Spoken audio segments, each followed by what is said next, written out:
Welcome back, everybody. Another episode of Whiteboard Wednesday. Hope you guys are having a good hump day.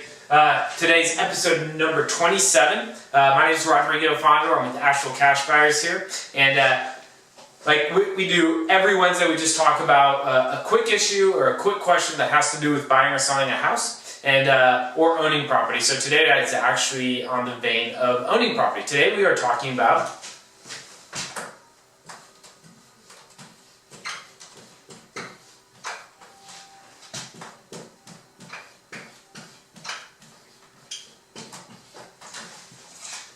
That's right, you guys, it's renter's insurance. Today we're talking about renter's insurance. So, honestly, this is a topic that was pretty foreign to me. I rent property here in the area, and so I've always carried renter's insurance because I was like, well, if something happens, I want to be able to recover my things. But we also manage some properties, and talking with our agent here over the last couple of weeks, actually, we found out something new, and it's something that we've never considered. So today we're going to talk about renter's insurance from two perspectives: one as a tenant and one as a landlord. So let's start with the one as a tenant, because that one's pretty straightforward.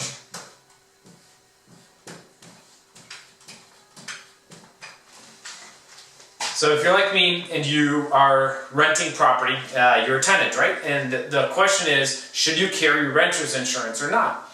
The answer to that, in my opinion, is that you definitely should. I don't exactly remember what my policy costs, but we were talking with our agent. He said it's like $150, give or take, a year. For most people's renter insurance policies, around $30,000 coverage.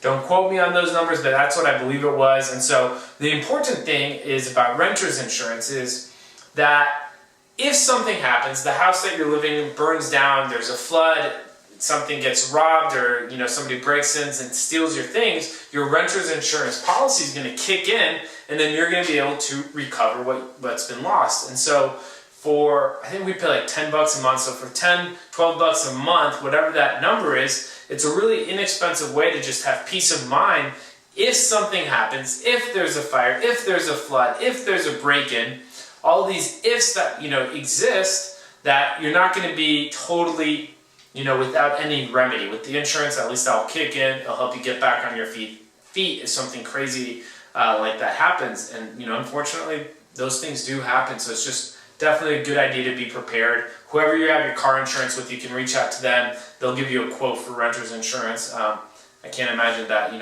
it's not worth the conversation if nothing else. So, as a landlord,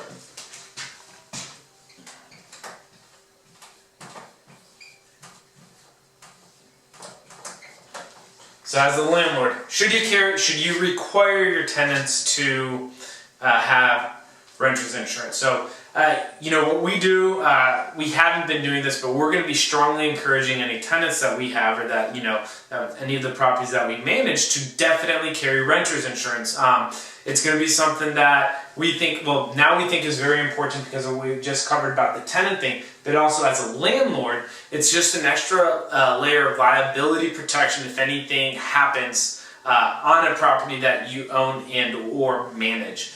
So as a landlord, I would encourage you, based off the conversation with our agent, definitely walked away with the understanding that, really encouraging any of our tenants to get renter's insurance is well worth it, just because of the additional protection that it offers us as landlords, and then also as tenants. It's an active good service for your tenants to encourage them to have that conversation. And as a landlord, it's really just making sure that you're checking off all the boxes of just being making sure that there's just safety around the investments that you made around real estate. So again, as a tenant, as a landlord, whatever category you fall in, maybe you fall into a category where you're both a tenant and a landlord, get some renter's insurance. If nothing else, reach out to your broker or whoever your insurance agent is and have that conversation.